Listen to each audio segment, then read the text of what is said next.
L'édito de Jason Vallée.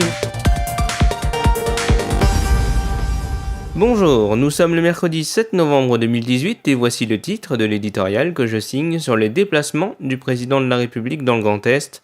Il s'intitule « Itinérance mémorielle ». Il était venu rendre hommage au casque tombé dans les tranchées, le voilà envoyé au front face à une levée de gilet. Certes, nous ne sommes pas en guerre, mais les préoccupations présidentielles ne sont pas les mêmes que celles des Français.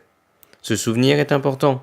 Seulement, on apprécierait en lieu et place de ces multiples déambulations et commémorations voir arriver les résultats.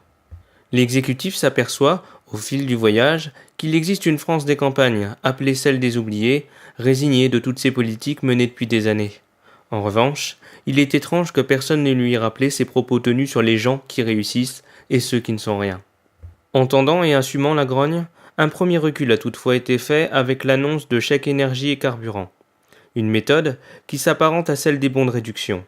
Compenser de 20 € les salariés distants de plus de 30 km de leur lieu de travail et en même temps s'en prendre aux avantages accordés par les comités d'entreprise. Le principe des vases communicants. Si lors de son échange avec un retraité, Emmanuel Macron lui a demandé de refaire ses calculs, c'est le 17 novembre que le gouvernement devra rendre des comptes.